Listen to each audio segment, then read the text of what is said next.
नमस्कार साथियों, आपके अपने YouTube channel math bye Shubham sir में आपका स्वागत है। हम लोग मेंसुरेशन कर रहे थे। मेंसुरेशन के हमने लगभग हर फिगर को पढ़ लिया था।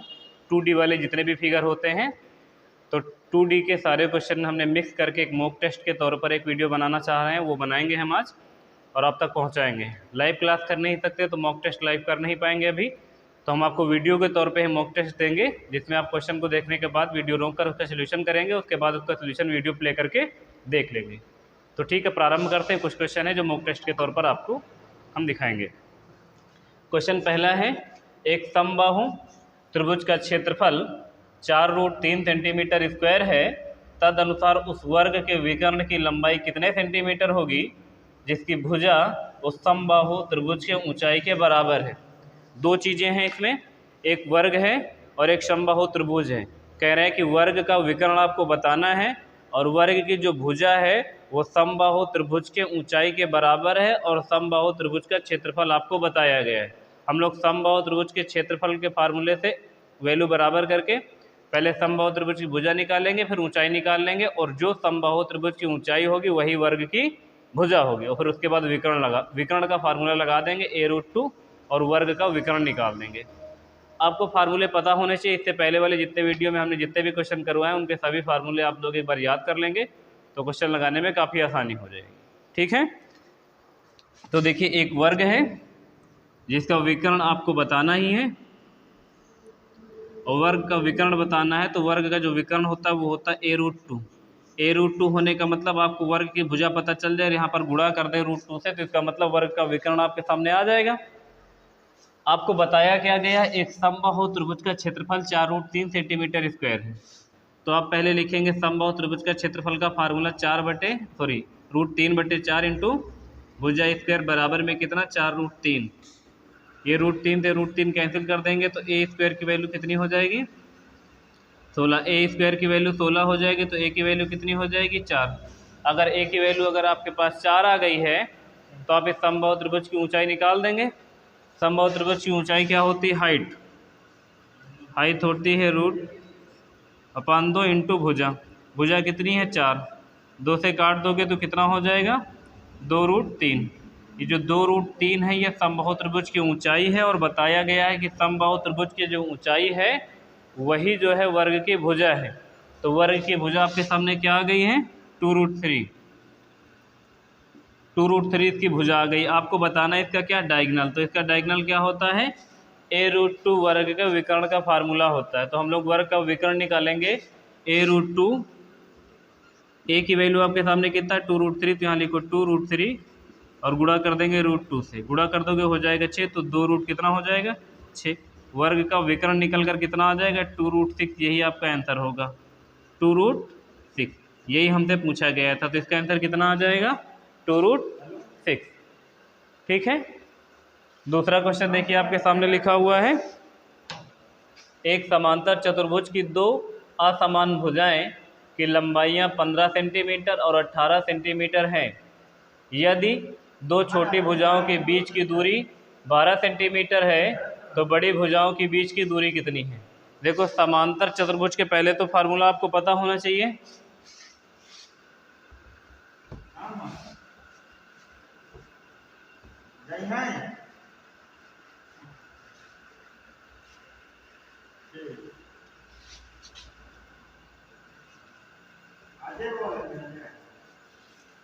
देखो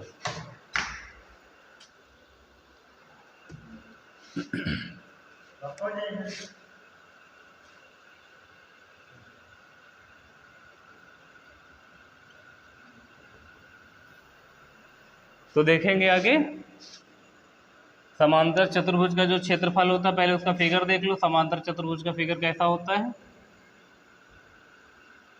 ये होता है समांतर चतुर्भुज का फिगर।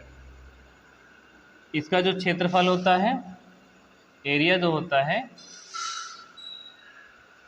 ये होता है बेस इंटू हाइट।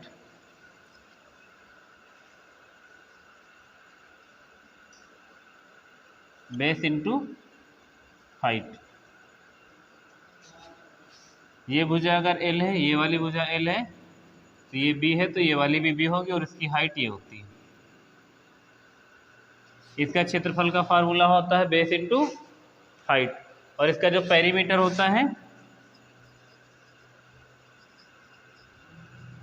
पेरीमीटर वही होता है जो रेक्टेंगल यानी आयत का होता है, 2 ब्रैकेट में L प्लस बी, ठीक है, वही इसका पेरीमीटर भी होता है। तो देखिए इस वाले क्वेश्चन में अगर आपको बेस इंटू हाइट वाला ये फार्मूला दिख रहा जो समांतर चतुर्भुज का है, अगर आपको ये वाला आधार पता है, मान लो ये वाला आधार, तो आप इस वाली ऊंचाई के साथ गुणा कर देंगे तो क्षेत्रफल आ जाएगा। और अगर आपको ये वाला आधार पता है तो फिर आप इस वाली ऊंचाई के साथ गुणा कर देना, इस वाली ऊंचाई के साथ। इसमें दो ऊंचाइयां हैं, देखो, अगर आप इसको बेस मान रहे हो तो इस वाली हाइट को लेना पड़ेगा, इस वाले को बेस मान रहे हो तो इस वाली हाइट को लेना पड़ेगा, है ना। तो इस क्वेश्चन को आप समझो, एक समांतर चतुर्भुज की दो असमान भुजाओं की लंबाइयां क्रमशः 15 सेंटीमीटर और 18 सेंटीमीटर है। यदि दोनों छोटी भुजाओं के बीच की दूरी 12 सेंटीमीटर तो बड़ी भुजाओं के बीच की दूरी कितनी होगी। इसका ये मतलब इसी में देखो समझा दे रहे हैं आपको। लंबाई 15 सेंटीमीटर इधर की है और 18 सेंटीमीटर इधर की। ये वाला आधार हो गया कितना, 18 सेंटीमीटर, और ये वाला हो गया 15। और इसमें लिखा है कौन सा, छोटी भुजाओं के बीच की दूरी 12 सेंटीमीटर। तो छोटी भुजा कौन सी है, ये 15 है, तो इनकी बीच की दूरी कितनी है, 12 सेंटीमीटर। और ये वाली आपको ऊंचाई नहीं पता इधर वाली। अगर आप इस वाले आधार को 15 मान रहे हैं तो 15 और गुणे में कितना कर रहे हैं, 12, तो आधार गुणे ऊंचाई करेंगे तो क्षेत्रफल आ जाएगा। अब फिर अगर देखो 18 आधार पता, इस वाली ऊंचाई के साथ करोगे तो फिर क्षेत्रफल इसका निकलेगा, तो दोनों सेम ही चीज़ का क्षेत्रफल निकलेगा, तो दोनों को आपस में क्या कर दो, बराबर कर लो। आधार लिख लो 18, दूसरी वाली ऊंचाई आपको निकालनी है तो इंटू में h लिख दो, और गुणा कितने से कर दो, 3 छंग 18 और 3 पच्चे 15 और 6 दूनी 12 और 5 दूना कितना, 10। इसका मतलब है कि जो बड़ी भुजाओं के बीच की दूरी है, ये बड़ी भुजाओं के बीच की दूरी का मतलब ऊंचाई, ठीक है, बड़ी भुजाओं के बीच की जो ऊंचाई दूरी है ऊंचाई ही है, तो ऊंचाई कितनी है, 10 सेंटीमीटर की। नहीं समझ में आए दोबारा बता दें। देखो समांतर चतुर्भुज का क्षेत्रफल का फार्मूला होता है बेस इंटू हाइट, आधार गुणे ऊंचाई। अगर आपको ये वाला बड़ी भुजा का बेस पता है तो इसकी ऊंचाई के साथ गुणा कर दो तो क्षेत्रफल आ जाएगा। छोटी भुजा वाला बेस पता है तो उसके साथ इसकी ऊंचाई का गुणा कर दो तो इसका क्षेत्रफल निकल जाएगा। अब आपको एक तरफ का देखो आधार बता दिया गया है और ऊंचाई, इधर का आधार और ऊंचाई दोनों बता दी गई, तो आधार गुणे ऊंचाई करोगे तो क्षेत्रफल निकल आएगा। इधर वाला आधार बता दिया गया, ऊंचाई पूछी गई है, और समांतर चतुर्भुज वही वाला है तो इसका क्षेत्रफल तो दोनों तरफ से सेम ही निकलेगा, तो बीच में इक्वल करके इधर भी क्षेत्रफल इधर भी क्षेत्रफल बराबर कर देते हैं। आधार गुणे ऊंचाई, आधार गुणे ऊंचाई, दूसरी वाली ऊंचाई नहीं पता थी तो यहाँ h मान लिया है। तो जो बड़ी भुजाओं के बीच की दूरी कहे तो या ऊंचाई कहे तो दोनों एक ही चीज़ है, तो ऊंचाई कितनी निकल आएगी, 10 सेंटीमीटर, क्योंकि बाकी सारी भुजाएं सेंटीमीटर में थी, तो जो आंसर आएगा वो भी काहे में आएगा, सेंटीमीटर में आएगा। सही है। देखेंगे अगला क्वेश्चन आपके सामने लिखा हुआ है, एक समद्विबाहु ट्रेपेजियम। समद्विबाहु ट्रेपेजियम का मतलब है समलंब, समलंब चतुर्भुज को समद्विबाहु ट्रेपेजियम कहते हैं, ठीक है। समद्विबाहु ट्रेपेजियम का क्षेत्रफल 176 सेंटीमीटर स्क्वायर है और उसकी ऊंचाई उसकी समांतर भुजाओं के योग की 2/11 है। तदनुसार यदि समांतर भुजाओं की लंबाइयों का अनुपात 4:7 है तो उसके विकर्ण की लंबाई बताओ। समलंब चतुर्भुज तो आप जानते होंगे, उसको उसी को इंग्लिश में ट्रेपेजियम कहते हैं ना। अगर नहीं जानते हो तो देखो, समलंब चतुर्भुज एक ऐसी आकृति होती है, याद आ रहा होगा, पहली क्लास देखी होगी, तो ये समलंब हो गया है। लिखा हुआ है जो इसकी ऊंचाई है, हाइट, ये वाली जो हाइट है इसकी, ये समांतर भुजाओं के योग की 2/11 है और समांतर भुजाओं का अनुपात कितना है, 4:7 के अनुपात में। इसका मतलब है ये वाली भुजा अगर 4x है, x इसलिए लगा रहे हैं क्योंकि अनुपात में, इस वजह से x लगा देंगे, तो ये 4x तो ये वाली 7x हो जाएगी। और इसकी जो हाइट है समांतर भुजाओं के योग की 2/11 है। समांतर भुजाओं का योग करोगे तो 4x 7x, दोनों को जोड़ोगे तो हो जाएगा कितना x, 11x, और इसका 2 बटे कितना 11, इसका 2/11 निकालोगे, 11 से 11 कैंसिल हो जाएगा, तो इसकी ऊंचाई कितनी आ जाएगी 2x। तो यहाँ कितना लिख दो 2x लिख दो। तो देखो ट्रेपेजियम का क्षेत्रफल 176 सेंटीमीटर स्क्वायर, इसका यूज अभी नहीं किया है, और उसकी जो ऊंचाई है ये समांतर भुजाओं के योग की 2/11 है, और समांतर भुजाओं की लंबाइयों का अनुपात 4:7 है। तो ये 4x ये 7x दोनों का योग 11x, इसका 2/11 निकाला तो 2x, इसका मतलब ऊंचाई हो गई 2x। और अभी ये एग्जैक्ट वैल्यू नहीं पता है इसकी लंबाई और ऊंचाई कितनी कितनी, लेकिन अनुपात में पता है ये 4x है और ये 7x है, ये 2x। तो पहले x की वैल्यू निकाल के ला के इनमें गुणा करेंगे तो एग्जैक्ट वैल्यू पता चले। और उसके लिए आपके सामने दिया क्या है क्षेत्रफल, और समलंब चतुर्भुज के क्षेत्रफल का फार्मूला होता है 1/2 समांतर भुजाओं का योग गुणे ऊंचाई। तो आप यहाँ पे फार्मूला लिख लें 1/2 समांतर भुजाओं का योग यानी a + b × h। तो आप यहाँ पे लिखें 1/2 समांतर भुजाओं का योग करेंगे तो कितना 7 और 4, तो एक बार लिख दें 4x, फिर प्लस में लिख दें 7x, और इंटू में ऊंचाई लिख दें कितना 2x, बराबर में क्षेत्रफल लिख दें कितना 176। ये यहाँ से देखें हम क्षेत्रफल, और ये दोनों भुजाओं का योग गुणे ऊंचाई यहाँ से रख लिए, सही है। अभी इन दोनों को जोड़ दोगे, देखो कितना हो, ये 2 से काट दो इस वाले 2 को, ये दोनों को जोड़ दोगे हो जाएगा 11x, और ये वाला x हो जाएगा 11x², बराबर में लिख दो कितना 176। 11 से काट दोगे तो 11 इकन्नम 11 और 11 छक्के 66, तो x² की वैल्यू आ गई कितनी 16। तो x की वैल्यू कितनी 4 चौक 16। x की वैल्यू अब एग्जैक्ट 4 पता चल गई है। तो अब समलंब की तुमको एग्जैक्ट वैल्यू यानी ये वाली भुजा और बड़ी भुजा और ये ऊंचाई पता चल जाएगी, और आपको विकर्ण बताना रहेगा ना। तो देखो अब इस वाले 7 को मिटा के कितना लिख दो, 7 का गुणा करो 4 में, तो 7 चौक कितना हो जाएगा 28। ये भुजा एग्जैक्ट पता चल जाएगी 28। 4 में गुणा कर दोगे तो कितना हो जाएगा 4 चौक कितना 16, और फिर 4 से गुणा कर दोगे तो ऊंचाई कितनी हो जाएगी 8। आपको बताना क्या है विकर्ण। विकर्ण इसका क्या होगा, ये इसका विकर्ण है, इसी की लंबाई आपको बतानी है। तो देखो विकर्ण कैसे निकलेगा, अगर आप ध्यान से देखो ये भुजा 8 है, तो अगर हम लोग यहाँ से सीधा इस पे लंब डाल दें तो ये भी कितनी हो जाएगी, ये वाली भी 8 हो जाएगी, और ये भी 8, ये भी 8। अब देखो यहाँ से यहाँ तक की भुजा 16 है, तो यहाँ से यहाँ तक की भी कितनी हो जाएगी 16 हो जाएगी। तो यहाँ से यहाँ तक की कर दो 16, ऐसे 28 में से 16 घटा दोगे, 16 4 20, 8 4 12, तो बचेगा कितना 12, और 12 में इधर आधा बचा है इधर आधा बचा है, तो इधर हो जाएगा 6 और इधर हो जाएगा 6। अब देखो 16 और 6 6 12 और 16 28 बन जाएगी, और पूरा भुजा 28 है ही। यहाँ से यहाँ तक की जो लंबाई है वो कितनी बता दी गई है 28 निकल कर आई थी, यही तो आई थी। और ये ऊंचाई आपको पता चल गई। आपको बताना है इसका विकर्ण, कि इसके विकर्ण की लंबाई क्या होगी, ये आपको बताना है। विकर्ण बताना है, इसका मतलब है कि जो रेड कलर से बनी हुई है इसकी लंबाई आपको निकालनी है। अब ध्यान से देखो, ये वाली भुजा 8 पता है, और ये वाली यहाँ से यहाँ तक 16, और 16 से कितना हो जाएगा 22, और इस वाले की वैल्यू आपको बता देनी है। अब ये देखो समकोण की तरह आपको दिखने लगा ये त्रिभुज, आधार आपको पता चल गया, यहाँ से यहाँ तक 16 6 मिला के पूरा आधार हो जाएगा 22, और इसकी जो लंब हो जाएगी ऊंचाई हो जाएगी वो 8। तो इस कर्ण की वैल्यू बता दो, तो यहाँ पे लिख दो कर्ण का जो स्क्वायर होता है वो आधार के स्क्वायर और लंब के स्क्वायर के योग के बराबर होता है। तो कर्ण की वैल्यू हमको निकालनी ही है, तो हम लोग क्या करें, आधार कितना 22, 22 का वर्ग लिख कितने 22 484, और 8 का वर्ग कितना लिख दें 64, जोड़ दें कितना 4 4 हो जाएगा 8, और 6 4 10 4 14 की 4 4 1 कितना 5। तो k की वैल्यू हो जाएगी रूट अंडर कितना, स्क्वायर हटा दिया इधर तो 548, और 548 किसी भी परफेक्ट संख्या का वर्ग होता नहीं है। तो इसके गुणनखंड करो, गुणनखंड कैसे होगा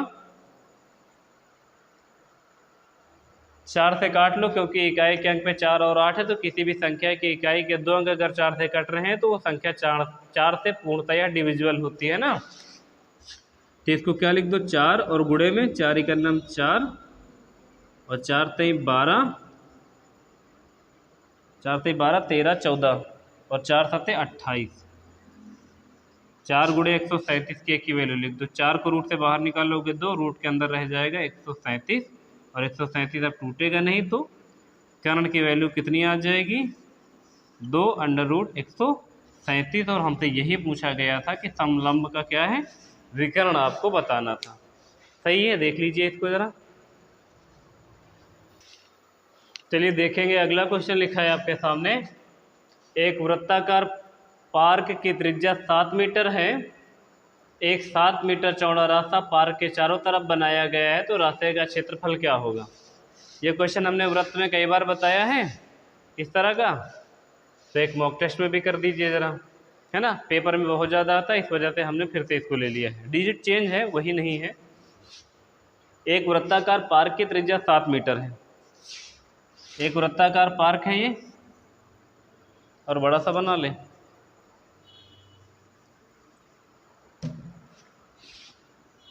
एक वृत्ताकार पार्क जिसकी त्रिज्या कितनी है, 7 मीटर, और इसके बाहर एक रास्ता बना है जिसकी त्रिज्या, जिसकी चौड़ाई पता है कितनी, 7।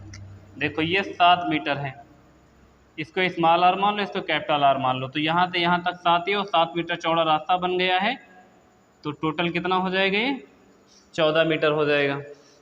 ये बात समझ में आई ना। देखो कैसे, ये एक वृत्ताकार पार्क है जिसकी त्रिज्या 7 मीटर है, इसके चारों तरफ से एक पार्क में रास्ता बना हुआ जिसकी चौड़ाई 7 मीटर, तो 7 त्रिज्या 7 मीटर चौड़ा रास्ता हो गया। तो जो बड़ी वाली त्रिज्या हो गई, अंदर वाले केंद्र से बाहर वाली परिधि तक जिसने टच किया है, वो कितनी हो गई है, 14 मीटर हो गई। इसका मतलब जो बड़ी वाली त्रिज्या है वो 14 मीटर है, जो छोटी वाली त्रिज्या है वो कितनी है, 7 मीटर है। आपको इसके बीच में घिरे हुए क्षेत्र का क्षेत्रफल बताना है, इस वाले का। इस वाले का आपको क्या बताना है, क्षेत्रफल बताना है। तो आप इसमें क्या करेंगे, वृत्त का क्षेत्रफल निकालना पड़ेगा, और वृत्त का क्षेत्रफल क्या करें, बड़े वाले वृत्त का क्षेत्रफल निकाल के उससे छोटे वाले वृत्त का क्षेत्रफल को घटा लें, तो हमारे सामने क्या आ जाएगा, जो रास्ता बना हुआ है बीच में उसका क्षेत्रफल निकल आएगा। तो बड़े वाले का पहले क्षेत्रफल निकालो, फिर छोटे वाले का निकालो, और दोनों को आपस में घटा लो, तो बीच में बने हुए रास्ते का क्षेत्रफल निकल आएगा। इसके लिए क्या करना पड़ेगा, आपको वृत्त के क्षेत्रफल का फार्मूला पता होना चाहिए। वृत्त का क्षेत्रफल का फार्मूला क्या होता है, पाई आर स्क्वायर। 2 बार इसलिए लिख रहे हैं क्योंकि पहले बड़े वाले का निकालेंगे तो हम कैपिटल आर लिख लिए हैं, फिर छोटे वाले का निकालेंगे तो स्मॉल आर लिख दिए। इन दोनों जगह में से पाई को कर लो कॉमन। पाई को कॉमन करोगे तो अंदर बचेगा क्या, कैपिटल आर का स्क्वायर माइनस स्मॉल आर का स्क्वायर। अब इसको चाहे a plus B A minus B वाले फार्मूले में तोड़ दो, या अभी 14 का वर्ग तो हो ही जाएगा, तो वही कर लो। तो पाई की वैल्यू रखो 22/7, और ब्रैकेट में लिखो कैपिटल आर का स्क्वायर यानी 14 का वर्ग कितना लिखो, 196, और स्मॉल आर का घटा दो 7×7=49। घटा लो आपस में, 16 में से 9 चला जाएगा तो कितना बचेगा, 7, और फिर यहाँ बचेगा 8 में से 4 चला जाएगा तो बचेगा 4, और यहाँ बच जाएगा 1, और गुणा कितने से कर दो, 22/7 से, है ना। 7 से कट जाएगा, देखो 7 दूनी कितना हो जाएगा, 14, और 7 त्रिक 21, 21 का गुणा कर दो 22 में, 21 दूना 42 की 2 कैरी 4, 21 दूना 42, 43, 44, 45, 46, कितना आ जाएगा, 462 सेंटीमीटर स्क्वायर इस रास्ते का क्षेत्रफल आ जाएगा। इस तरह के हमने कई और क्वेश्चन बताए हैं, तो आप लोगों को ये विधिवत समझ में आ रहा होगा। 462 सेंटीमीटर स्क्वायर रास्ते का क्षेत्रफल आ जाएगा। अगला क्वेश्चन देखिए, आपके सामने लिखा हुआ है, एक पहिए की त्रिज्या 7 मीटर है। अगर वह पहिया 12 बार घूमता है तो वह कितने किलोमीटर की दूरी तय करेगा। अगर एक पहिया एक बार घूमता है तो कितनी दूरी तय करता है, अगर आपको ये जानना है तो आपको उसका परिमाप निकालना पड़ेगा। अगर आप पहिए का परिमाप जान गए हैं तो आपको ये पता चल जाएगा कि पहिया एक बार राउंड लेगा तो कितना दूर तय करेगा, और 100 राउंड मारा है तो परिमाप को 100 से गुणा कर दो, तो फिर ये पता चल जाएगा कि वो कितना दूर जा सकता है 100 बार राउंड करने पर। ठीक है, आपको त्रिज्या मीटर में पता है तो आपके सामने परिमाप जो आएगा वो मीटर में आएगा, फिर 100 से गुणा करोगे तो जो दूरी आएगी वो मीटर में आएगी, और आपसे पूछा गया है किलोमीटर में दूरी, तो जो मीटर में आएगा उसको 1000 से भाग कर देना, तो आपको पता चल जाएगा कि कितने किलोमीटर की दूरी तय करेगी। तो सबसे पहले क्या करना होगा, एक पहिए की त्रिज्या है, एक पहिया है जिसकी त्रिज्या 7 सेंटीमीटर, ये साइकिल का पहिया है या किसी गाड़ी का पहिया, जो भी आप मानना चाहो, जो 7 मीटर लंबा है। अगर इसका परिमाप निकालेंगे तो हमको ये पता चल जाएगा कि ये जो बाहर बाहर परिधि है वो कितनी है, और एक बार कोई पहिया अगर घूमती है तो अपनी परिधि के बराबर या अपने परिमाप के बराबर की ही दूरी तय करती है। तो इसके लिए इसका परिमाप निकाल दें। परिमाप क्या होगा, 2πr, और एक बार में कितना घूमती है पता चल जाएगा। और हमको ये घुमाएंगे कितनी बार, 100 बार घुमाना है। 100 बार घुमाएंगे तो आपके सामने क्या आ जाएगी, डिस्टेंस आ जाएगी कि कितना दूरी ये जा पाएगी 100 राउंड लेने पर। तो आप यहाँ क्या कर दोगे, 2 22/7, आर की वैल्यू आपको 7 पता है और 100 राउंड मारेगी तो 100 से गुणा कर दो। ये 7 से 7 काट दो, 22 दूना 44, तो 100 में गुणा कर दोगे तो आ जाएगा 4400। और आपको त्रिज्या मीटर में पता है तो आपके सामने जो दूरी आएगी वो मीटर में आएगी। तो अगर ऑप्शन में लिखा हो तो 4400 मीटर तो आप ऑप्शन टिक कर सकते थे, लेकिन किलोमीटर में पूछा है तो इसको 1000 से भाग कर दो, है ना, क्योंकि 1 किलोमीटर बराबर होता है 1000 मीटर। तो इसको 1000 से भाग कर दोगे तो आपको किलोमीटर में डिस्टेंस पता चल जाएगी। तो यहाँ लिख दूँ, किलोमीटर में डिस्टेंस अगर जानना है तो इस 4400 को भाग कर दो 1000 से। 1000 से भाग करोगे तो 00 से 00 कट जाएगा, 0 हटेगा तो दशमलव रख दिया जाएगा, तो कितना आ जाएगा, 4.4 किलोमीटर की दूरी तय करेगी। अगर ये पहिया कितनी बार घूमेगी, 100 बार घूमेगी तो 4.4 किलोमीटर की दूरी तय कर लेगी। ठीक है, चलिए देखेंगे अगला क्वेश्चन क्या है। एक तार एक आयत के आकार का होता है, इसकी लंबाई 42.7 मीटर और चौड़ाई 21.8 मीटर है। यदि उसी तार को मोड़कर एक वर्ग बना दिया जाए तो वर्ग की भुजा क्या होगी। देखो, अगर कोई एक तार आयताकार आकृति से मुड़ा हुआ है और उसके बाद उसको फिर सीधा करें फिर वर्ग बना दें, ऐसे समझो जैसे मान लो कोई एक ऐसी तागा ही मान लो, कोई तागा है जिसको आपने ऐसे वर्गाकार बना के रखा है, जिस तागे की लंबाई अगर तागा ऐसे सीधा है, इसकी लंबाई हम लोग 5 मीटर मान लेते हैं। अगर इस तागे को आप वर्गाकार मोड़ दो, सॉरी आयताकार मोड़ दो या वर्गाकार मोड़ दो या त्रिभुजाकार मोड़ दो या वृत्ताकार मोड़ दो, किसी भी आकृति में मोड़ दोगे तो क्या नहीं बदलेगा, जो तागे की लंबाई हमने 5 मीटर मानी हुई है तो उसको चाहे आप आयताकार से कर दें, चाहे वर्गाकार कर दें, चाहे त्रिभुजाकार कर दें, चाहे वृत्ताकार कर दें, उसका क्या नहीं बदलेगा, पेरीमीटर नहीं बदलेगा, परिमाप नहीं बदलेगा। तो आप उसको चाहे आयताकार मोड़ दें, चाहे वर्गाकार मोड़ दें, चाहे त्रिभुजाकार मोड़ दें और चाहे वृत्ताकार मोड़ दें, उसका परिमाप आपस में नहीं चेंज होगा। और आपको एक आयताकार, देखो एक तार है जो आयताकार आकार का है, उसकी लंबाई है 42.7 मीटर और चौड़ाई है ये 21.8 मीटर। कह रहे हैं उसको हम वर्गाकार शेप में मोड़ना चाहते हैं तो आप वर्ग की भुजा बता दो। इस तरह की कंडीशन में सदैव परिमाप बराबर करना होता है। तो देखेंगे कैसे करेंगे। जो आयत का होता है परिमाप वो होता है 2 ब्रैकेट में l प्लस b, और जो वर्ग का परिमाप होता है वो होता है 4 इंटू a। आप यहाँ लिखे 2 और लंबाई आपको पता है कितना 42.7 और प्लस में जोड़ोगे कितना 21.8 और बराबर में कितना लिख दो 4 इंटू a। आपसे वर्ग की भुजा ही तो पूछी गई तो वर्ग की भुजा निकल के आ जाए, क्योंकि इसका पेरीमीटर बराबर में वर्ग का पेरीमीटर, यानी आपको आयत का परिमाप और वर्ग का परिमाप आपस में क्या करना है, बराबर करना है। तो इससे आपको वर्ग की भुजा पता चल जाएगी। और आयत का परिमाप होता है 2 ब्रैकेट में l प्लस b और वर्ग का परिमाप होता है 4 इंटू a, है ना।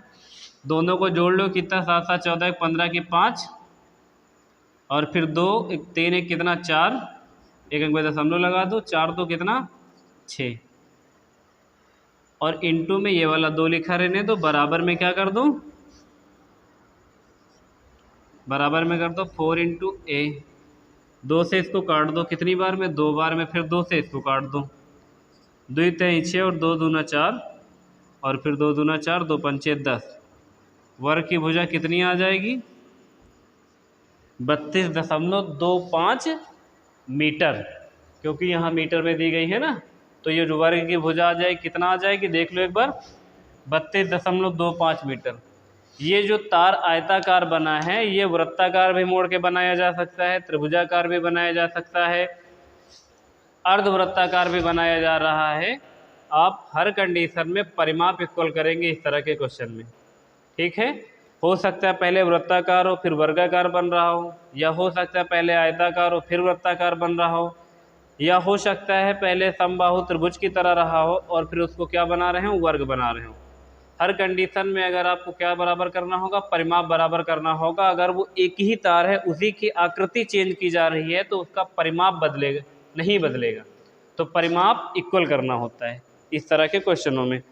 एक अगला क्वेश्चन देखो लिखा हुआ, एक समलंब चतुर्भुज के समांतर भुजाओं की लंबाइयाँ 16 सेंटीमीटर तथा 24 सेंटीमीटर हैं और उसका क्षेत्रफल 400 सेंटीमीटर स्क्वायर है, तो समांतर भुजाओं के मध्य दूरी बताओ। मध्य दूरी का मतलब ऊंचाई बतानी है, और कैसा है, समलंब। बिल्कुल आसान सा क्वेश्चन है। देखो ये समलंब चतुर्भुज हो गया है, इसकी भुजाएं आपको कितनी कितनी पता है, 16 और 24, तो छोटी वाली 16 और बड़ी वाली 24 है, और उनके बीच की आपको दूरी यानी हाइट बतानी है, और क्षेत्रफल कितना पता है, 400 सेंटीमीटर स्क्वायर। समलंब चतुर्भुज के क्षेत्रफल का फार्मूला होता है 1/2 समांतर भुजाओं का योग गुणे ऊंचाई। तो आप यहाँ पे रख देंगे 1/2 समांतर भुजाओं का योग यानी a प्लस बी और इंटू में h कर दोगे और बराबर में क्षेत्रफल आ जाएगा। तो यहाँ 1/2 लिख लो, समांतर भुजाओं का योग यानी 16 और 24, ऊंचाई आपको पता ही नहीं है, बराबर में क्षेत्रफल पता है, तो बराबर में 400 सेंटीमीटर स्क्वायर क्षेत्रफल का रख दो। दोनों को जोड़ दो, कितना हो जाएगा, 16 4 20 और 30 20 कितना, 50, 20 30 40 हो जाएगा। 16 4 होता है 20, 20 20 40, तो 40 इधर 1/2 ये है ही, इंटू में ऊंचाई बराबर में 400 क्षेत्रफल। 40 से काट दोगे यहाँ हो जाएगा 10, और 2 का उधर गुणा करा दोगे तो जो हाइट आ जाएगी वो कितना आ जाएगी, 20 सेंटीमीटर, क्योंकि 10 का गुणा करा दोगे ना, तो 20 सेंटीमीटर। हमसे दोनों भुजाओं के बीच की दूरी पूछी गई थी, दोनों भुजाओं के बीच की दूरी का मतलब ऊंचाई बतानी थी, तो ऊंचाई कितनी आ जाएगी, 20 सेंटीमीटर। सही है। चलिए देखेंगे अगला क्वेश्चन। समचतुर्भुज के विकर्णों का जो मान है वो 16 सेंटीमीटर तथा 12 सेंटीमीटर है, तो समचतुर्भुज का क्षेत्रफल और परिमाप ज्ञात करें। दोनों चीज बतानी है आपको। किसकी, समचतुर्भुज का। समचतुर्भुज का एक भी क्वेश्चन नहीं हुआ था तो हमने एक समचतुर्भुज का लिख दिया है। समचतुर्भुज का क्षेत्रफल और परिमाप का फार्मूला आपको पता होना चाहिए। समचतुर्भुज आकृति वही है जिसके विकर्ण 2 बराबर भागों में कटते हैं। ये वाला विकर्ण 2 बराबर भागों में कटेगा, ये वाला दोनों विकर्ण बराबर भागों में कटेगा, और अंदर कितने अंश का कोण बनेगा, विकर्णों के जो कटान बिंदु वहाँ पर कितने अंश का कोण, 90 अंश का कोण बनेगा। देखो आपको बताया गया है विकर्णों का मान 16 है। अगर एक विकर्ण पूरा 16 है तो आधा कितना हो जाएगा, 8, और आधा कितना हो जाएगा, 8। दूसरा वाला 12 है तो आधा कितना हो जाएगा, 6, और आधा कितना हो जाएगा, 6। हमने समचतुर्भुज जब आपको पढ़ाया था उस समय इस बारे में डिटेल से बताई थी आपने, शुरुआत में इतना तो समझ ही लिया होगा अगर रेगुलर क्लासें देख रहे हैं तो। अगर नहीं देखे हैं तो पिछली क्लास देख कर आएंगे तो ज़्यादा बेहतर में समझ में आएगा।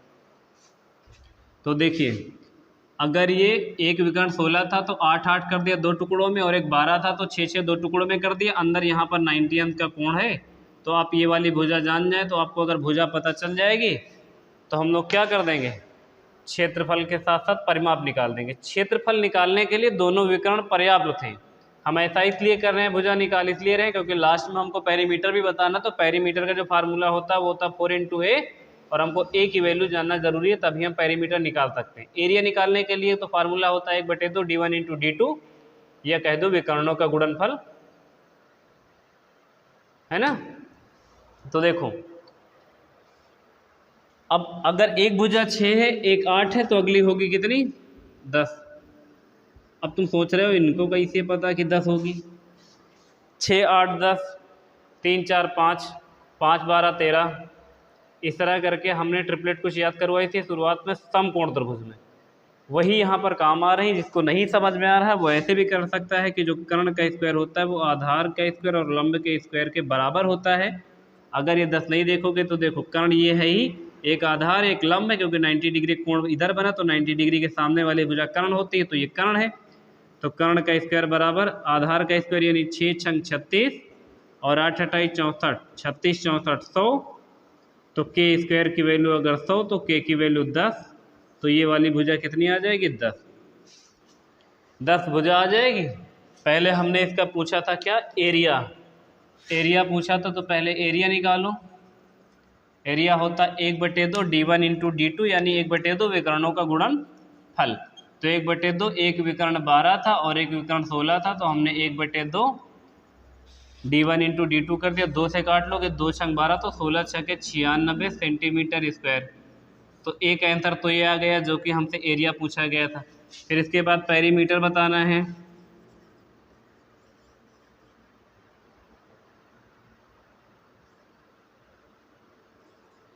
पेरीमीटर क्या होता है, पेरीमीटर होता है 4 इंटू ए। तो 4 इंटू ए इसका पेरीमीटर होता है। तो ए की वैल्यू हम लोगों ने इसीलिए तो निकाली थी, 10 से गुणा कर दिया इसका भुजा, तो कितना आ जाएगा, 40 सेंटीमीटर। तो एक आंसर आपके सामने 96 सेंटीमीटर स्क्वायर क्षेत्रफल और पेरीमीटर कितना, 40 सेंटीमीटर स्क्वायर। सही है ना। देखिए अगला क्वेश्चन क्या लिखा था, समांतर चतुर्भुज की भुजाओं का मान यानी जो माप है वो 8 सेंटीमीटर तथा 9 सेंटीमीटर है। एक विकर्ण की लंबाई 13 सेंटीमीटर है। तो समांतर चतुर्भुज का क्षेत्रफल ज्ञात करो। समांतर चतुर्भुज का आपको क्या बताना है, क्षेत्रफल बताना है। और आपको पता क्या क्या है, भुजाओं की लंबाइयाँ पता है 8 सेंटीमीटर तथा 9 सेंटीमीटर और एक विकर्ण की लंबाई पता है 13 सेंटीमीटर। तो समांतर चतुर्भुज का क्षेत्रफल क्या होगा। देखो आज की ही क्लास में हमने शुरू में आपको समांतर चतुर्भुज के बारे में कुछ बातें बताई थी, एक बार उनको दोहरा लेते हैं और एक चीज़ नई समझ लेते हैं, तब इस क्वेश्चन को लगाते हैं।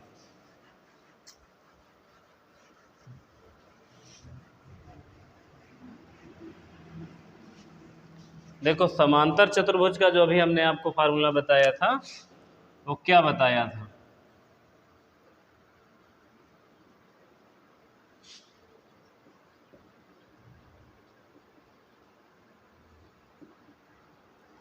समांतर चतुर्भुज की आकृति कुछ ऐसे होती है।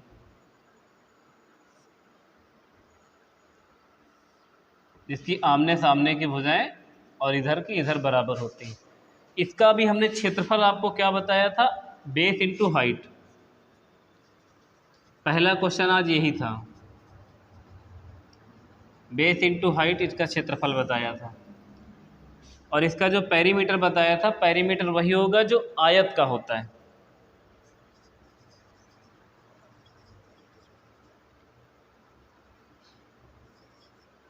जो पेरीमीटर बताया था यही बताया था 2 ब्रैकेट में l प्लस बी, इसको l मान लो और इसको b मान लो, है ना। और इसकी हाइट ये होती है, ये जो बेस इंटू हाइट लिखा, बेस पता है आपको तो इस हाइट के साथ गुणा, इस वाला ये वाला बेस पता है तो इस वाली हाइट के साथ गुणा करने के लिए बताए थे। लेकिन इसका जो क्षेत्रफल का फार्मूला है एक और हो सकता था, वो क्या हो सकता था वही जानोगे तो वो वाला क्वेश्चन लगेगा। देखो इसका जो विकर्ण होता है, अगर आप ये विकर्ण खींचोगे तो ये इस फिगर को 2 बराबर भागों में डिवाइड कर देता है। ये दोनों आपस में क्या है, बराबर बराबर। अगर आप इसका नाम ए दे दो और इसका नाम बी दे दो, इसका मत दो नाम बी, इसको बी दे दो, फिर इसको सी दे दो, इसको डी दे दो, तो आप दूसरा एरिया का फार्मूला लिख सकते हैं कि त्रिभुज ए सी डी का जो क्षेत्रफल होगा उस क्षेत्रफल को अगर 2 से गुणा कर दोगे तब भी इसका एरिया निकल आएगा, क्योंकि 2 बराबर भागों में, देखो ये 20 से विकर्ण खींचा है तो ये 2 बराबर भागों में बट गया है। अगर आपको एक भाग का क्षेत्रफल पता चल जाए, जैसे 16 सेंटीमीटर है तो 16 का डबल कर दो तो पूरे का 32 हो जाएगा। उसमें तुमको 2 भुजाएं पता है, एक 8 और एक 6, और विकर्ण पता है, तो आप बेस इंटू हाइट कर ही नहीं सकते हैं। तो उस कंडीशन में आप क्या करेंगे कि त्रिभुज ए सी डी, जैसे त्रिभुज ए सी डी का क्षेत्रफल निकाल के उसको 2 से गुणा कर दे तो पूरे समांतर चतुर्भुज का क्षेत्रफल निकल आएगा। और उस क्वेश्चन में हमको वही करना था। देखो इसमें कैसे करेंगे, समांतर चतुर्भुज पहले बनाएंगे और इसकी देखो भुजाएं कितनी कितनी 8 और 9 है। एक 9 सेंटीमीटर है और एक 8 सेंटीमीटर है। इनका जो विकर्ण है, ये विकर्ण कितना है 13 सेंटीमीटर, विकर्ण हो गया 13 सेंटीमीटर। आप इस पे नाम दे दो ए बी सी और डी। आप क्या कर रहे हैं, अब त्रिभुज ए सी डी का क्षेत्रफल निकालें और उसको 2 से गुणा कर दे तो समांतर चतुर्भुज का क्षेत्रफल निकल के आ जाएगा। आप त्रिभुज ए सी डी का क्षेत्रफल कैसे निकालेंगे, त्रिभुज कैसा है, विषम बाहु है, क्योंकि ना तो ये समद्विबाहु है ना तो समकोण है, क्योंकि सीधा रेखा होती तो ये समकोण होती, ऐसा है नहीं, तो ये समकोण भी नहीं है और समद्विबाहु भी नहीं है और समबाहु ही नहीं है, तो कैसा है ये, विषम बाहु त्रिभुज है। ये विषम बाहु त्रिभुज है। तो विषम बाहु त्रिभुज के क्षेत्रफल का फार्मूला याद करो, क्या बताया था, under root s, s minus a, s minus b, s minus c, जहाँ s perimeter, a plus b plus c divide by 2 था, यानी तीनों भुजाओं का योग बटे 2। तो आप इस फार्मूले से पहले त्रिभुज का क्षेत्रफल का फार्मूला निकालें। उसके लिए त्रिभुज का फार्मूला आपको पता होना चाहिए, s under root s minus a, s minus b और एस माइनस सी। ये हो गया त्रिभुज का क्षेत्रफल का फार्मूला। जहाँ एस की वैल्यू होगी वो अर्ध परिमाप होगी, यानी 13 प्लस में 8 प्लस में 9 और जोड़कर कितने से भाग करना है, 2 से। कितना हो जाएगा, 8 8 16, 17 18 19, 19 1 20 और 30, 30 का आधा कितना, 15। तो आपके सामने जो एस की वैल्यू आएगी वो कितना आ जाएगी, 15। तो यहाँ लिखेंगे आप सबसे पहले क्या, 15, फिर इंटू करेंगे एस माइनस ए, तो एस 15 से घटा लेंगे 9 तो कितना बचेगा 6, फिर 15 से घटा लोगे 13, कितना बचेगा 2, और फिर 15 से घटा लोगे कितना बचेगा 7, 8 9 10 5 2 7, सही है। इसको रूट से बाहर करोगे, ऐसा करो इसको पहले तोड़ लो, 15 को क्या लिख दें, 15 ही आएगा ना इसकी वैल्यू। इसको लिख देते हैं 5 नहीं 15 भी नहीं जाएगा, कितने का पेयर बनाते हैं इसको,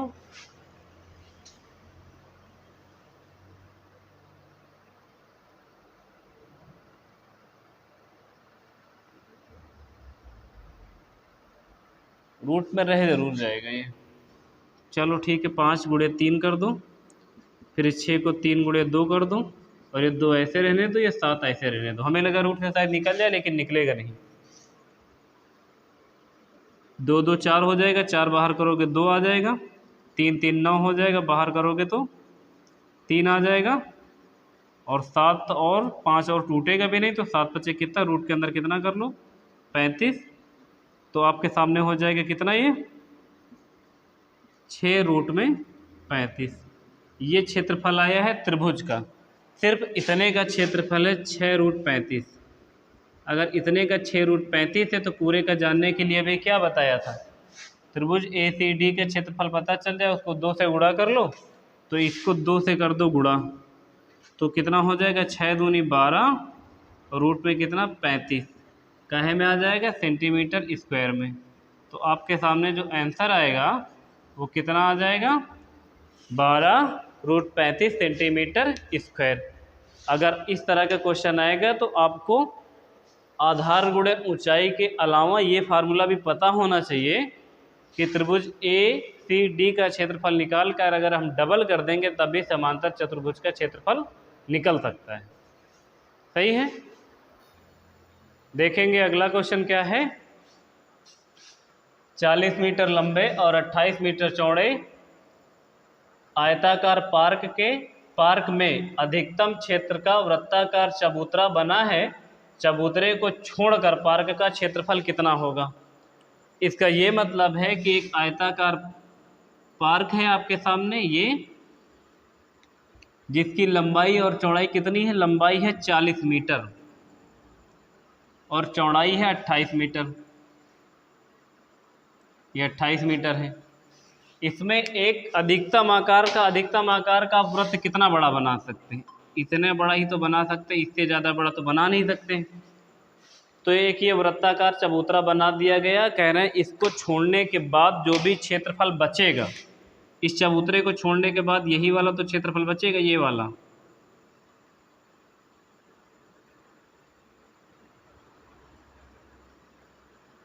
इसी का क्षेत्रफल बताना है आपको, जिस पे लाइन पहले क्या करें, पहले आयत का क्षेत्रफल निकाल लें, उससे इस वाले वृत्त का क्षेत्रफल घटा दे, बचे हुए क्षेत्र का क्षेत्रफल आ जाएगा। क्योंकि क्वेश्चन में यही लिखा है कि 40 मीटर लंबे और 28 मीटर चौड़े आयताकार पार्क में अधिकतम क्षेत्र का वृत्ताकार चबूतरा बना है। चबूतरे को छोड़कर पार्क का क्षेत्रफल कितना है। तो ये चबूतरे को छोड़कर बचे हुए क्षेत्र का इन दोनों तरफ जो क्षेत्र रह गया, इसका क्षेत्रफल बताने के लिए क्या करेंगे, पहले वर्गाकार पार्क का क्या निकालेंगे, क्षेत्रफल, उससे जो अंदर वृत्त बना हुआ उसका क्षेत्रफल घटा देंगे, तो बचा हुआ जो क्षेत्र है उसका क्षेत्रफल आसानी से निकल जाएगा। तो इसके लिए आपको आयत का क्षेत्रफल का फार्मूला पता होना चाहिए, L इंटू बी, और इससे घटाना क्या है, पाई आर स्क्वायर, क्योंकि जो वृत्त का क्षेत्रफल का फार्मूला होता है वो होता है पाई आर स्क्वायर।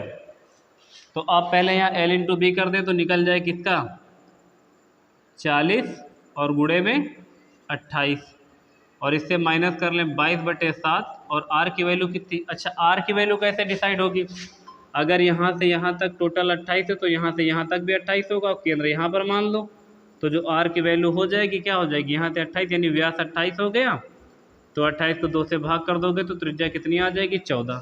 तो r की वैल्यू 14 यहाँ लिख दो, 14 दो बार है तो 14 गुणे 14 लिख दो, 14 का चाहे स्क्वायर कर लो चाहे 2 बार गुणे में लिख लो, बात वही है। 7 से काटोगे 7 दूनी कितना हो जाएगा, 14, और 22 दूना कितना हो जाएगा, 44, और गुणे में कर लो 14, 14 चौको 56 की 6 कैरी 5, 14 चौको 56 और 56 4 60 और 1 61, 616 सेंटीमीटर स्क्वायर वृत्त का क्षेत्रफल आ जाएगा। और सामने वर्ग वाला गुणा कर दो 0, 8 चौक 32 की 2 कैरी 3, 4 दूना 8 2 10, कितना आ जाएगा, 1020 आ जाएगा। 0 8 चौक 32 3 और कितना, 4 दूना 8 9 10 11 हो गए। यहाँ पर घटा लो दोनों को, देखो 10 में से 6 जाएगा तो कितना बचेगा, 4 बचेगा, 1 से 1 चला जाएगा 0 बचेगा, 11 में से 6 चला जाएगा बचेगा 5, तो 504 है ना, 504, और काहे में थी भुजा, मीटर में, तो मीटर स्क्वायर, ये जो बचा हुआ क्षेत्र है उसका क्षेत्रफल कितना आ जाएगा, 504 मीटर स्क्वायर बचे हुए क्षेत्र का क्षेत्रफल निकल आएगा। सही है। अगला देखेंगे, 56 सेंटीमीटर त्रिज्या वाले वृत्ताकार तार को एक वर्गाकार बनाया जाता है, तो वर्ग की भुजा बताओ। अभी बताया था तार वाला क्वेश्चन, परिमाप बराबर करेंगे, पहले वृत्ताकार है तो इसका परिमाप निकालोगे तो क्या आएगा, 2 पाई r, और बराबर किससे करना है, वर्गाकार का, तो वर्ग की परिमाप क्या होता है 4 इंटू a, और आपको पता है त्रिज्या, तो यहाँ लिख लो, देखो 2 गुणे में 22/7, और यहाँ पे लिख लो त्रिज्या कितना 56, और बराबर में क्या लिख लो 4 गुणे a। देखो 56 जो है एक वृत्त है, इसकी त्रिज्या है ये इसकी त्रिज्या है कितने, 56 सेंटीमीटर, सही है, और ये बराबर है एक वर्ग के परिमाप के, तो वर्ग का परिमाप बराबर कर लो, और वर्ग की भुजा बतानी है तो हमने 4 इंटू ए परिमाप इधर वर्ग का लिख दिया, इधर लिख दिया वृत्त का, और आपको वृत्त की त्रिज्या पता है तो त्रिज्या रख दिया 56। 7 से काट दें, 7 8 56 हो जाएगा ना, 4 से काट दो कि कितना, 4 दूना 8, 22 दूना 44 दूना 88, तो वर्ग की भुजा कितनी आ जाएगी, 88 सेंटीमीटर ना, क्योंकि सेंटीमीटर है तो सेंटीमीटर जरूर लिख लो। तो वर्ग की भुजा आ जाएगी आपके सामने 88 सेंटीमीटर। समझ गए होंगे। देखेंगे अगला क्वेश्चन आपके सामने है, एक वर्गाकार क्षेत्र और एक वृत्ताकार क्षेत्र के परिमाप एक समान हैं। यदि वर्गाकार क्षेत्र का क्षेत्रफल 121 सेंटीमीटर स्क्वायर है तो वृत्त की त्रिज्या क्या है। देखिए समान क्या है, एक वर्गाकार और एक वृत्ताकार के क्षेत्र के जो परिमाप है वो एक समान है। दोनों के परिमाप एक समान करने हैं और आपको दिया क्या गया, वर्गाकार क्षेत्र का क्षेत्रफल। वर्गाकार क्षेत्र का क्षेत्रफल है तो वर्ग का जो क्षेत्रफल होता है वो क्या होता है, भुजा स्क्वायर। भुजा स्क्वायर की वैल्यू कितनी दी हुई है, 121। 121 दी हुई है तो आप उसकी वैल्यू निकाल देंगे तो कितना आ जाएगी, ए की वैल्यू आ जाएगी 11। इसका मतलब ये हुआ है कि जो वर्गाकार खेत है उसकी प्रत्येक भुजा कितनी है, 11 सेंटीमीटर की लंबी है। और बताया गया है कि वर्गाकार जो क्षेत्र है और एक वृत्ताकार के क्षेत्र में आपस में परिमाप बराबर है। परिमाप बराबर करने का मतलब है कि वर्ग का परिमाप क्या होता है, 4 × a, और वृत्ताकार का जो परिमाप होता है वो क्या होता है, 2πr। यहाँ पे आपके सामने देखो क्या लिख दो, 4 × a की वैल्यू पता है तो a की वैल्यू कितनी लिख दो, 11। ये आ जाएगा वर्ग का परिमाप। और कह रहे हैं कि जो वर्ग का परिमाप होगा वही वृत्त का परिमाप होगा, तो सामने वृत्त का परिमाप कर दिए हैं। और त्रिज्या बतानी है तो त्रिज्या की जगह r लिखा रहने दें, लिख देंगे 2, पाई की वैल्यू रख देंगे 22/7 और लिख देंगे r। आप ध्यान से देखो 11 चौको ये 44 हो जाएगा, ये 22 दूना 44 हो जाएगा, तो ये कट जाएगा आपस में। 11 चौको 44, 22 दूना 44, तो 44 से 44 कैंसिल है, 7 इधर आके गुणा कर देगा तो जो r की वैल्यू आ जाएगी कितनी आ जाएगी, 7 काहे में आएगी, मीटर में, क्योंकि क्षेत्रफल मीटर स्क्वायर में था। तो आपके सामने जो वृत्त की त्रिज्या आ जाएगी वो कितनी आ जाएगी, 7 मीटर आ जाएगी। आगे देखेंगे अगला एक क्वेश्चन लिखा है आपके सामने, एक त्रिभुज की आधार भुजा 30% घटाई गई है जबकि उसकी ऊंचाई में 25% की वृद्धि कर दी गई है, तो उसके क्षेत्रफल में कितने प्रतिशत की वृद्धि या कमी हो जाएगी, आपको ये बताना। इस तरह के क्वेश्चन के लिए एक फार्मूला हमने बताया था आपको, a + में b + में ab/100। और हमने साथ में ये भी बताया था कि ये आपको कब लगाना है, जब नॉर्मल डिजिट है तब आपको ये लगाना है, अगर फ्रैक्शन में वैल्यू चली जाएगी तो आपको कैसे लगाना है, ये हमने आयत वाले में बताया था इससे पहले वाली वीडियो में। फिलहाल यहाँ देखो दोबारा बता देते हैं आपको। और आप जान लें कि त्रिभुज का जो क्षेत्रफल का फार्मूला होता है वो होता है 1/2 बेस × हाइट। ये त्रिभुज का क्षेत्रफल का फार्मूला है। अगर आप इस हिसाब से लगाएं तो देखो पहले 30% की कमी है तो यहाँ 30% की कमी माइनस में 30 लिख दो, फिर प्लस वृद्धि हुई है कितने की ऊंचाई में, देखो पहले 30% घटाई गई है, इसके जो आधार वाली भुजा है, फिर इसकी ऊंचाई 25% की वृद्धि की गई है। तो वृद्धि की गई है तो यहाँ 25 प्लस में लिखा रहने दो, फिर लिखो प्लस का निशान और माइनस में लिखो ऊपर कितना 30 और गुणा का निशान करके लिखो कितना 25 और बटे में 100। अब ये वाला 25 से काट देते हैं, 25 चौको कितना हो जाएगा 100, 4 से काट देते हैं, 4 चौक 16, 17 18 19, अच्छा 4 चौक 16 ज़्यादा चला जाएगा, 4 7 28 चला जाएगा ना, 4 7 28 तो 29 30, तो 4 5 20, 7.5 ये आ जाएगा इधर माइनस में, ब्रैकेट में लिखा रहने दो, और प्लस में माइनस प्लस माइनस और निशान बड़े वाले का देख के तो हम लोग 30 से 25 घटाएंगे तो आएगा 5, लेकिन वो 5 का आएगा माइनस का, ब्रैकेट खोलेंगे तो दोनों हो जाएंगे जुड़ जाएंगे, तो 7 5 कितना हो जाएगा 12.5, और क्षेत्रफल में क्या हो जाएगी इतने परसेंट की कमी की वृद्धि, इतने की हो जाएगी, कमी आना चाहिए हमारे हिसाब से इतने परसेंट की, 12.5% की कमी आ जाएगी। तो अगर आप a + b ab/100 से करना चाहते हैं तो ऐसे कर सकते हैं। अगर आप ab और ab/100 से नहीं करना चाहते, आप ये सोच लें कि अगर मान लो आधार की भुजा 30% की बजाय फ्रैक्शन में वैल्यू बढ़ा दें और उसकी जो ऊंचाई है वो भी फ्रैक्शन में बढ़ा या घटा दें, तो जब भी एग्जैक्ट वैल्यू जैसे आ गई है 10%, 12%, 20%, 14%, 5%, 8% है ना, 13%, 25%, तो इस तरह की वैल्यू को आप a + b ab/100 से ही लगाएं, आसान रहता है। लेकिन अगर फ्रैक्शन की वैल्यू आ जाए 11 से 1/9, 16 सही 2/3, 6 सही 1/3 और 33 सही 1/3 या 11 सही 1/9, इस तरह की वैल्यू 12 से 1/2, इस तरह की वैल्यू अगर आपके सामने आ जाए तो आप कैसे करेंगे, वो वाला देखते हैं हम लोग। अगर उससे करना चाहें तो कैसे करेंगे।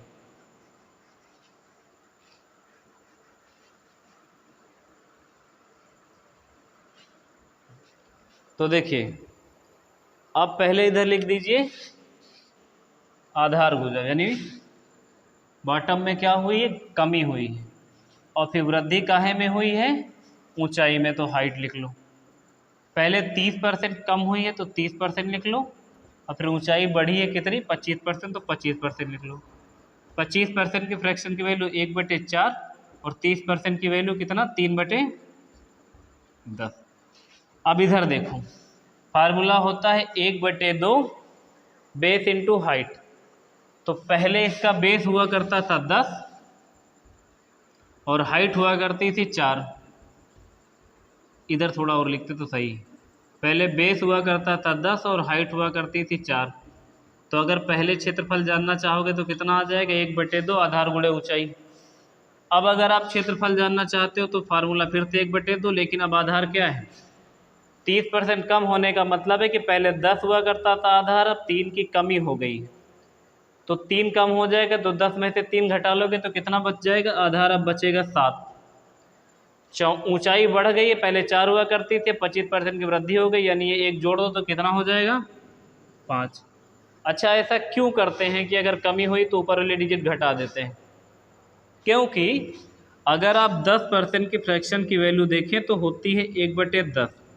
इसका ये मतलब है कि अगर आप 10 का ये 10% निकालेंगे तो 1 आएगा, उसी तरह 10 का 30% निकालेंगे तो 3 आएगा, 4 का 25% निकालेंगे तो 1 आएगा।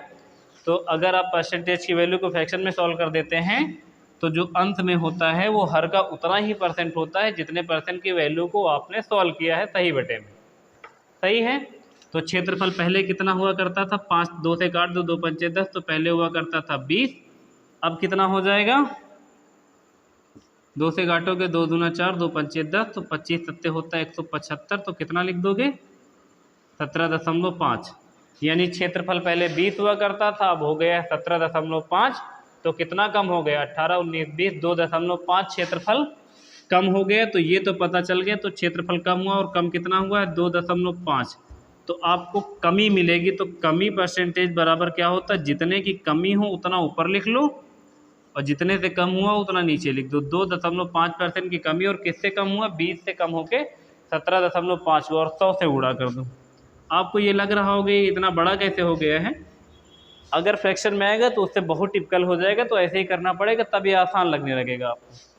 दशमलव यहाँ से हटाओ, नीचे कर दो 00, 00 से 00 कर दो, 25 का आधा 12.5 होता है, तो 12.5% की क्या आ जाएगी, कमी आ जाएगी। आप दोनों आंसर मैच कर लो, देखो इधर भी आया था 12.5 और इधर भी कितना आया, 12.5।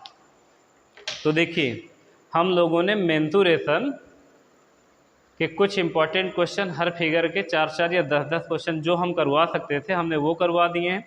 अब पूरी बुक तो नहीं सॉल्व करवा सकते, अगर ऐसा वक्त आया कि पूरी बुक सॉल्व करवाना चाहेंगे तो कोई एक बुक लेके पूरी बुक भी सॉल्व करेंगे।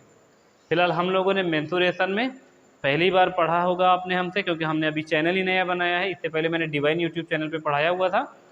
तो मेंसुरेशन हमने कंप्लीट कर लिया, उसका एक मॉक टेस्ट के तौर पे। अब मॉक टेस्ट अभी लाइव नहीं कर सकते थे क्योंकि अभी हमारे सब्सक्राइबर 1000 से कम है, तो लाइव वीडियो चल नहीं सकती थी, तो हमने मॉक टेस्ट आपको वीडियो के तौर पे दिया है। आप क्वेश्चन को लगाने से पहले, हम उम्मीद करते हैं कि हमने पहले बोला था तो आपने बीच में वीडियो रोक कर क्वेश्चन को लगाए होंगे, और कुछ क्वेश्चन आपसे बने भी होंगे, जो नहीं बने होंगे उनको आपने दोबारा पुश करके वीडियो देख लिया होगा, तो आपको समझ में आया गया होगा। तो हमारी तरफ से मेंसुरेशन अब ख़त्म है। अभी हम लोग फिर आगे मॉक टेस्ट को एग्जाम आएगा तो फिर रिवीजन के तौर पर लेंगे। फिलहाल अभी मेंसुरेशन हमारी तरफ से ख़त्म है। हम लोग मैथ को नंबर सिस्टम से शुरू करेंगे ऑफलाइन बैच में भी मंडे से, तो मंडे से हम जो है ऑनलाइन भी नंबर सिस्टम से फिर से शुरुआत करेंगे। नंबर सिस्टम पढ़ने के लिए आप लोग तैयार रहिएगा। ठीक है, फिलहाल आज के लिए इतना रखते हैं। चैनल को लाइक शेयर और सब्सक्राइब करना बिल्कुल ना भूलें। ठीक है, थैंक यू सो मच।